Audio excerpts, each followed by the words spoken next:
Simulan natin ang kwento. February 16, binigay sa amin ang magandang balita. Kami nagagalak at natutuwa dahil sa tinagal-tagal ng panahon, ibinigay sa amin ang matagal naming pinapanalangin. Sa unang sulyap sa munting anyo sa litrato, tila ba tumigil ang mundo? Isang maliit na tibok, isang pangakong unti-unting nabubuo.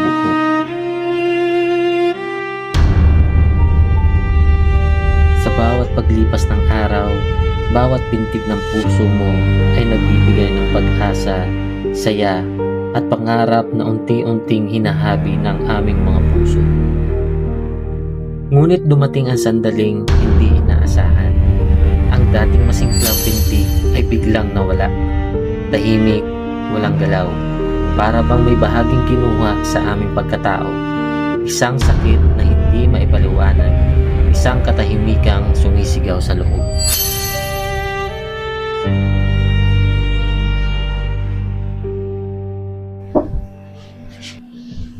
Magandang gabi sa inyong lahat. Yun naman, napanood niyo yung intro, yung video. Balik na naman tayo sa simula. Babalikan na naman natin yung sakit. At babalikan na naman natin paano ba natin dapat na malampasan itong bagay-bagay na to. So, ginagawa namin itong video na to. So, after na siya ng mga pangyayari, kumbaga makakapag-move on na kahit papano, wala akong words na pwedeng masabi. Pero we want to share sa inyong lahat at sa mga nakakaranas ng ganitong problema, ganitong sitwasyon na nangyari sa amin. So, ngayong gabi, actually hindi lang naman ako ang nandito sa mini studio. So, nandito yung aking partner, yung aking asawa. Sa mga nakaraan at maraming nagtatanong bakit ganun yung nag-hold back muna kami sa social media, hindi masyadong dated or connected, kumbaga. Sabi nga nag-disconnect muna kami lahat. Tinatry naming makapag-adjust sa lahat ng bagay. Ipapaliwanag namin sa mga natin dyan, viewers and listeners. So, invite ko na ang aking butinging asawa na nandyan lang sa likod. Ayun, hindi ko na mapatagalin. Nandito yung aking asawa at nag-aantay dyan sa likod. Kanina pa tawa ng tawa siya dyan. So, dito ka na. Paano ka na? Mic mo na. Makita. So, sa lahat ng hindi nakakakilala pala muna, gusto lang namin magpakilala muna sa hindi naman sa aming channel. If you're new in our channel, So, my name is Marvin Saba. Laking probinsyano at laking Bicol. So, napunta kami dito sa Manila dahil nga yung naturo sa lahat ng probinsyano. Makikipagsapalaran. Yun. Go. Hi, ako si Jem. Asawa ni Marvin. Yun lang. So, yun nga, nasabi ko kanina sa mga, kailangan natin silang kwentuhan kahit pa paano. So, naisip namin i-video yung mga ganitong bagay. Diba, nasabi ko kanina na depende naman yun sa strategy nyo kung paano kayo mag-move on, paano kayo mag-cope sa situation nyo ngayon. Minsan kasi, yung bigat na dinadala ng isang tao, pag halimbawa na i-share mo siya or na ikwento mo, alam mo naman talagang may mga bagay na talagang kailangan i-private, di ba? Mm-hmm. So, mas nakakagaan ng loob. Lalo na doon sa ma-share mo sa family mo, close friend mo, di ba? So, mas nakakagaan ng loob. Same with yung bakit kami nag-video. So, maraming nagsasabi dyan, baka sabihin lang, lang kami. Podcast lang. Podcast, diba? So, may malalim na dahilan. Hindi namin masabi yung exact word, pero yun nga, parang we want to share, hindi lang yung naging karanasan namin, pero parang we want to share para medyo gumaan-gaan naman sa loob namin. Dahil nga, dito sa bahay, 2 lang din kami, tapos yung aso namin, 3. So, kami araw-araw lang kami lang dalawa nag-uusap. Di ba? So, bago natin simulan, doon muna tayo sa masayang bagay. Disclaimer lang sa mga nanonood pala, Trigger Yeah. warning. trigger warning. So, yung We're going to talk about very sensitive topic here. So, baka lang yung iba matrigger, baka lang affect yung mood nila kasi medyo mabigat siya na topic and bihira lang siyang napapag-usapan talaga.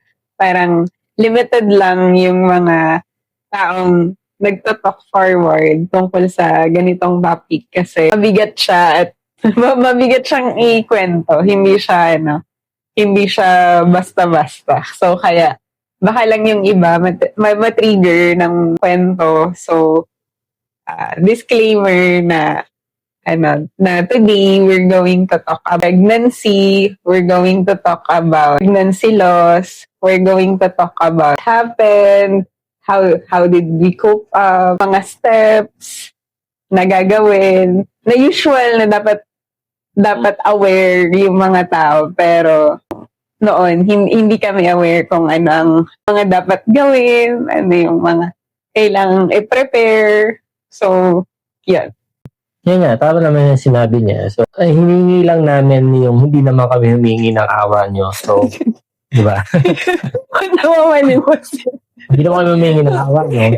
So, madami ko baka i-judge ka nga kami na baka sabihin, very OA. So, siyempre, ito yung namin, ito yung part namin. So, We're just telling our story na Yes. hopefully yung story na to is hindi siya maging memory lang or hindi siya maging bad memory lang, pero can be a lesson to some, can also be inspiring, or hopefully it can become a source of hope for some people na kaka-experience ng the same experience as us. So that's why we're here.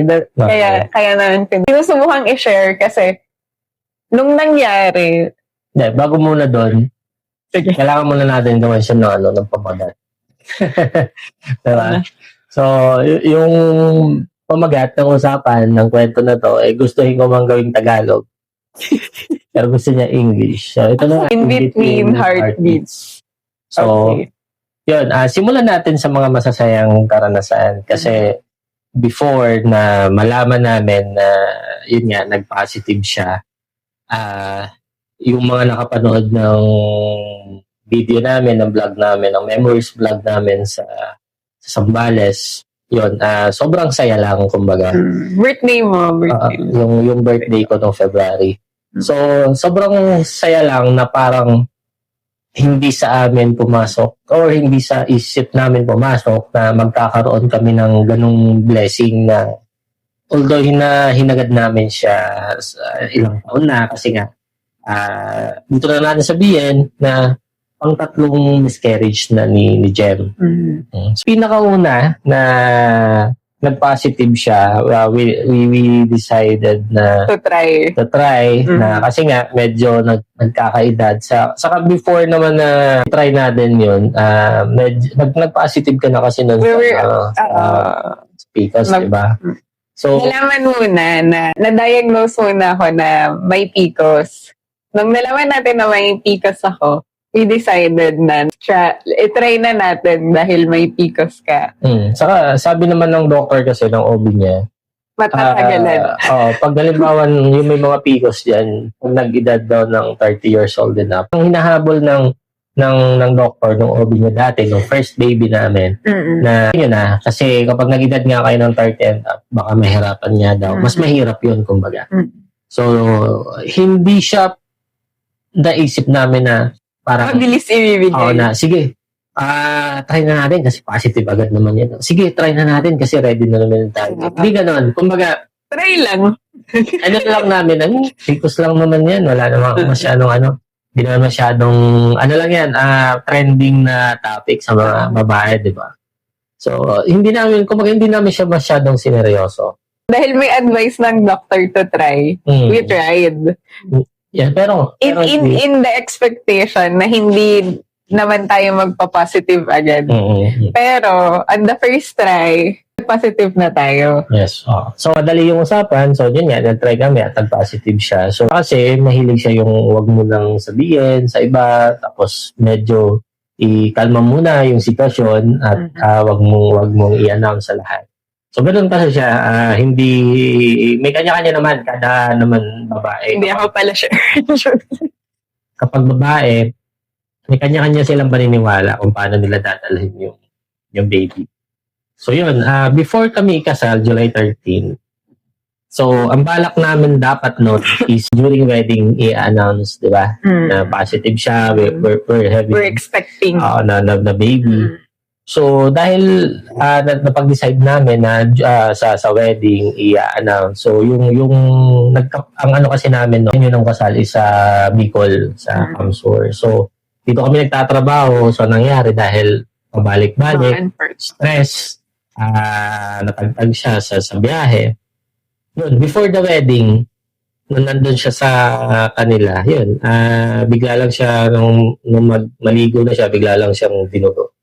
Yun yung first, namin, baby namin na miscarriage. So, pangalawa naman, nangyari, siguro, sabi nga namin, may PCOS siya, so bakit kaya naman pala ma-test, di ba?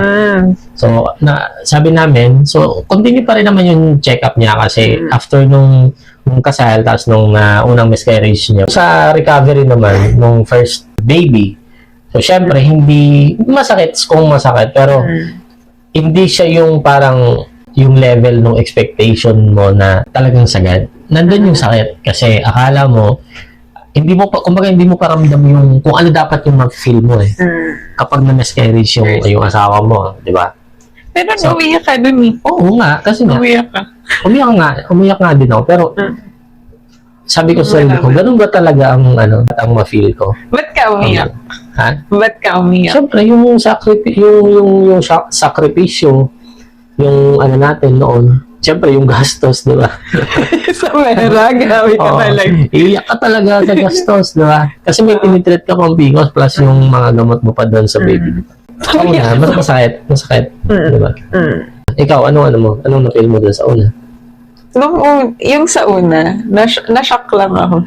Ay, hindi kasi ako mabilis magbigay ng emosyon. Parang pag na-receive ko yung news, wala akong emosyon. Tahimik lang. Ganun. Tapos, poprosesohin ko muna kung ano yung nangyari. After a few days, tsaka ko palang mararamdaman. Ikaw kasi, nung nalaman natin yung news, emotional ka na. Hindi ako sanay talaga masyadong nagpapaburden sa iba. Kaya, kapag may nakaka-receive ako, kahit anong news. Pero yung ito kasi, ito yung mabigat. Parang, pag na-receive ko siya, poprosesohin ko siya ng mag-isa. Nang ako lang, ganyan. Tapos, ayokong mag-share sa iba. Hindi dahil hindi sila available para sa akin or dahil wala akong dahil wala akong family or wala akong kaibigan.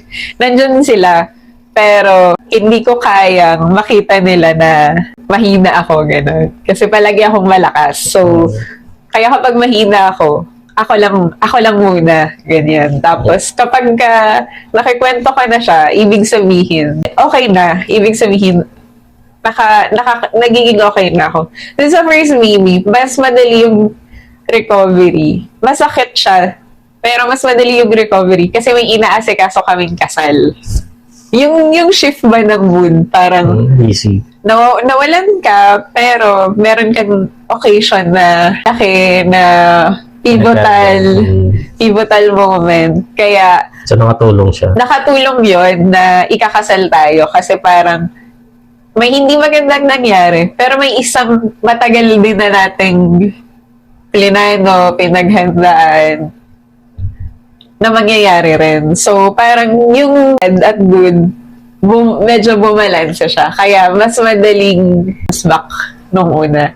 Kasi, napalitan siya ng mas masayang memory dahil kinasal tayo. Ganyan. Okay.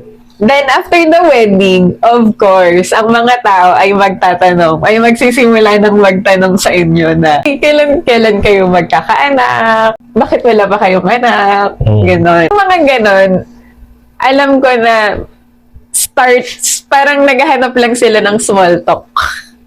na ganun. Pero dahil hindi nga alam ng lahat na ganun yung nangyari sa amin, parang minsan, parang offensive siya minsan. Naiintindihan naman Ganun. namin yung ibang tao kapag nag-ano. So, nakadepende na rin kasi sa inyo yun na paano nyo iintindihan yung bagay na alam nyo naman sa sarili nyo na kung ano yung totoo, di ba? Oo. So, may masasabi at may masasabi pa rin naman talaga yung ibang tao. Oo. Naranasan na rin naman natin yan, di ba? Oo. Pero yung minsan, yung mga tanong na yun, mape-pressure ka. Mape-pressure ka lang.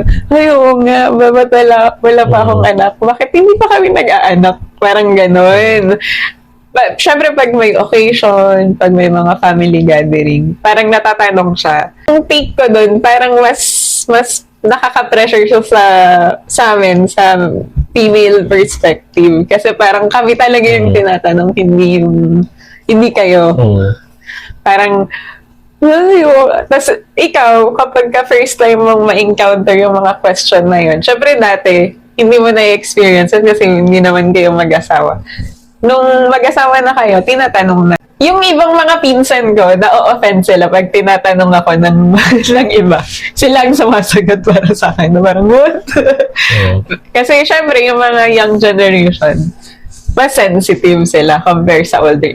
Pero yung older generation, naiintindihan ko rin kung bakit sila nagtatanong. Minsan, alam ko naman na out of concern lang. Minsan So, naman, yun nga, yung sinasabing, hindi kasi nila alam kung ano yung, kung paano. kung ano yung totoo. Oo. Tapos So, hindi siya bad kasi nga, it's not so bad. kumbaga, simpatya sa madaling ano, di ba? Nakikipag-connect sila. Bakit hindi pa magkaroon, di ba? So, yun yung first namin, di ba?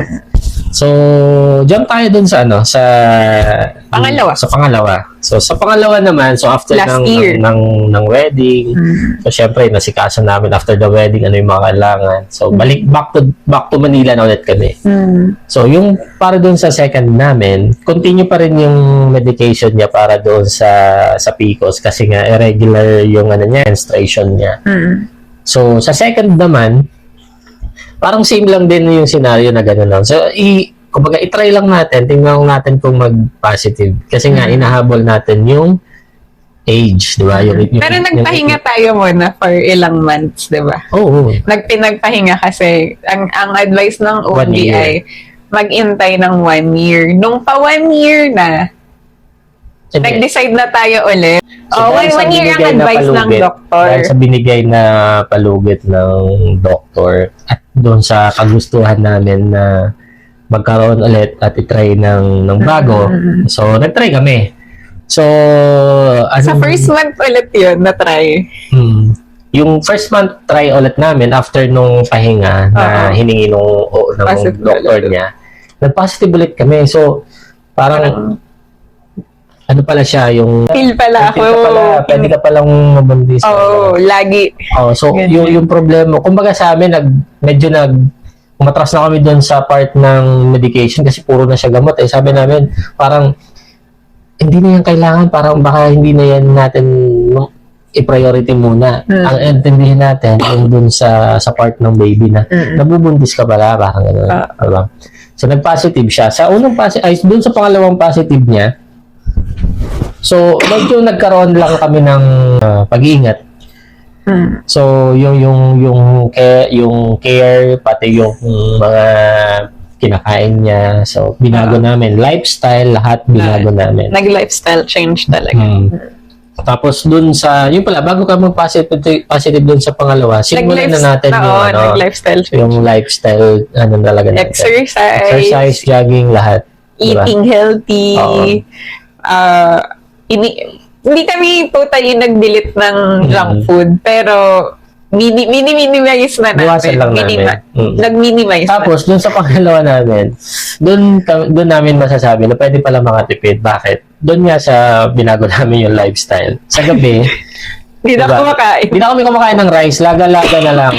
O alam ba, nilagang petsa, nilagang kamote, o talbos ng kamote. So, lahat talaga binago namin. Although maganda naman yung naging effect at result sa amin. Nung check up ka na ulit at yung first ultrasound niya para doon sa second baby. Pang nakita yung pinakauna. Wala akong pang nakita kasi pag nagpo-positive ako, early namin siyang na-detect.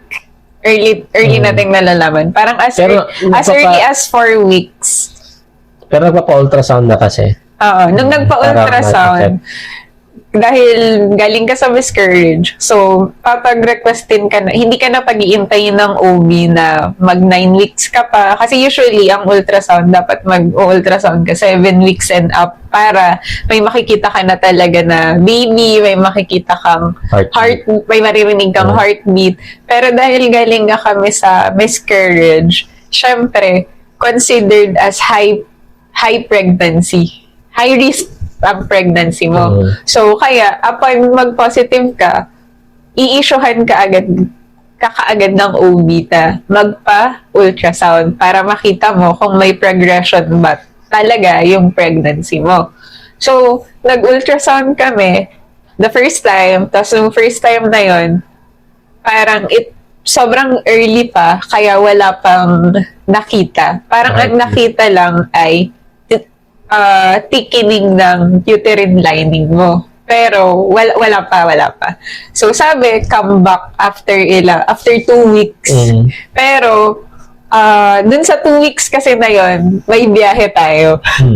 Nakabook kami ng Palawan. So doon din namin in-announce yung second namin na after nung nagpalawan, nung nag-check up na siya, doon na nangyayari. So, nakwento rin naman namin yung second na miscarriage niya.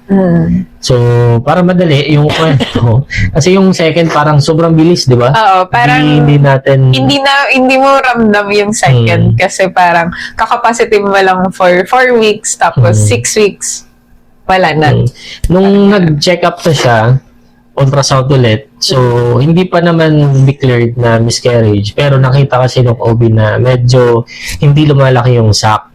Low ang possibility. Low yung possibility na lumaki yung sac, yung mag-expand. Kasi pag karoon ng progress doon sa fetus, so syempre yung bahay bata, dapat lumalaki dapat na um-expand din siya.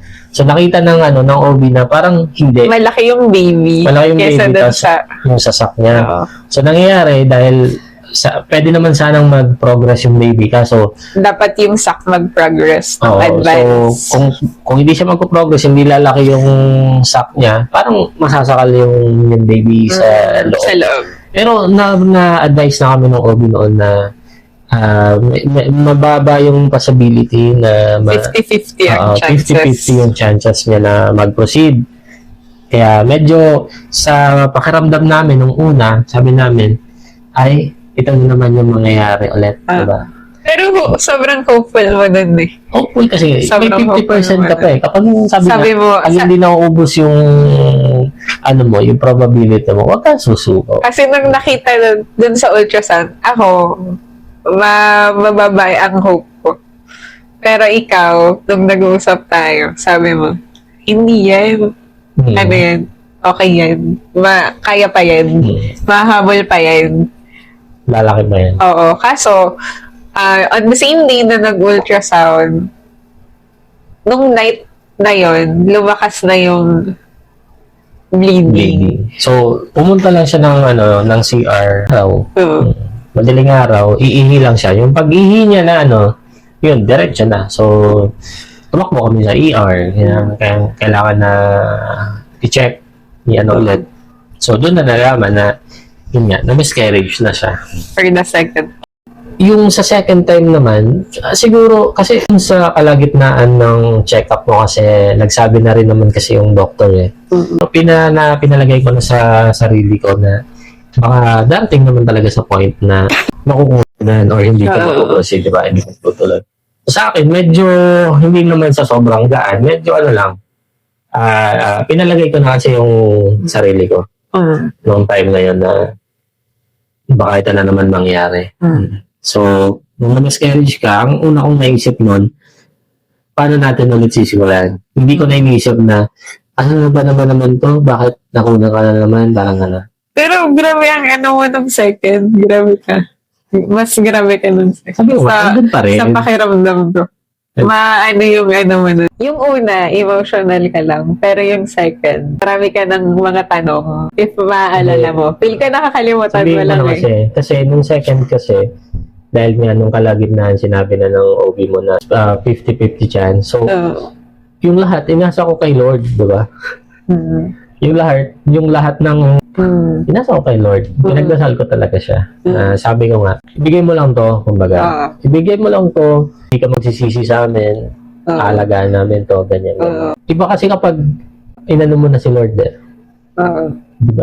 Siguro yun yung part na naging mabigat sa sarili ko. Pero yung sasabihin na mas masakit, hindi siya mas masakit kasi nga palagay na yung loob ko. And doon nga nangyari na ako sa church. Nag-waver ang faith mo. Kasi yun naman, yun sa pakiramdam ko kasi na pangalawa na, bakit ganun? Bakit tawag dito, bakit ganito mo kami pahirapan? Simpleng, hindi siya simple pala, no? Major, siya sa, kasi pagbubuo ng pamilya, kailangan na may ganun talaga. Pero yung, wala kaming ibang hinihiling sa kanya. Actually, puro thank you lang sa blessing na dumarating. So, siguro ang hinihiling Kasi namin sa blessed kanila. naman tayo. Oo, Sa totoo lang. yung hinihiling namin sa kanya is only protection, mga ganun. Oo. So, ito kasi parang sobra siya doon sa hinihingi namin na maliit na bagay. So, malaking kasi sa akin yun na, bakit ito lang nga yung sa loob ng ilang taon, ito lang yung hiniling namin sa'yo. Ito lang yung, wala nang iba. Kami na bahala, bigay mo lang sa amin. Wala nang iba, kami na bahala, bigay mo lang sa amin. Kami na ang nito, pag-aalaga. So, kaya yung sarili ko noon na, medyo na ako sa kay God, pasensya na God, di ba? Tao lang. Pero after naman kasi noon, pumunta tayo ng church. Sumingi rin naman ako ng Click nga siya sa church. Pero, sobrang na-feel ko yung tawag ni Lord sa atin nung second time. Di ba? doon mo naman talaga Di ba? Tinawag ka niya talaga sa church. Tinawag ka niya. Hindi ka bumalik lang na parang bumalik ka sa church. Tinawag ka talaga niya. Gumawa siya ng mga ways para talagang babalik ka sa church. Di ba? Di ba? As in, doon ko talaga, ay, tinatawa. Siya kasi yung nag-waiver. Ako hindi naman. Ano siya waiver? Kumbaga, Ang waiver, sa pamilya, parang ano lang. sa pamilya mo, Click lang. nagtampo ka lang sa mama at papa mo. Oo, Ganun lang. kasi Pero alam mong mahal ka nila. Oo, kasi nasaktan ka nga. Alam mong mahal ka nila. Oo. Tapos, hanggat hindi siya bumabalik sa church, ginagawan siya ng mga paraan ni Lord para bumalik siya. As in, linggo-linggo may nangyayari. Para bumalik siya sa church. Na tumagal yun for, a month ba yun? Isang buwan na. Parang isang buwan kaming natinetest ni Lord na, huy, ano ginagawa mo, ganyan. Hanggang sa, nag-accumulate yung mga nangyari hanggang sa madaling araw, pumunta kami ng church kasi, Sobrang bigat na kasi nung time na yun. kasi, Parang, Lord, ano ba sinasabi mo sa akin? Porket na nagtampo ka sa'yo. Parang ganun, di ba? Lord, parang sobra naman. Isang tampo lang, ganito yung gagawin mo sa akin. Talagang as in, ang sakit. Di ba? So, kaya sabi ko, binagyo ka talaga ng sunod-sunod. sobra. As in, Papatunayan mo talaga doon yung paano isa lang yan. Isa lang yung challenge na binigay ko sa'yo, tapos ngayon, magtatampo-tampo ka. Parang ganun yung niya. So, sunod-sunod, naging dagok sa amin. Sabi ko, Lord, tama na. Okay na. Ako na ang susuko na ako. Diba? So, pumunta kami ng madaling araw, kahit sa pintuan lang ng simbahan. alam mo, masaya ako dun, yung night na yun. Bumalik ka na sa church. Kasi kaya pumunta ng church dahil pumunta ako ng church. Pumunta ka ng church dahil gusto mong pumunta ng church. Natuwa talaga ako. Text sabi ko, ay, nakabalik ka na. Sabi ko, na yung na-mend na yung pain mo. Kasi nung second time around, parang, sa tingin ko, dahil bukod doon kasi marami pang nangyayari sa buhay niya. Nung second time around, parang ako yung mas malakas. Ikaw yung mas kailangan ng support at that time. So, yun. So, ikaw, ano yung mo sa second? Ano yung na-feel mo?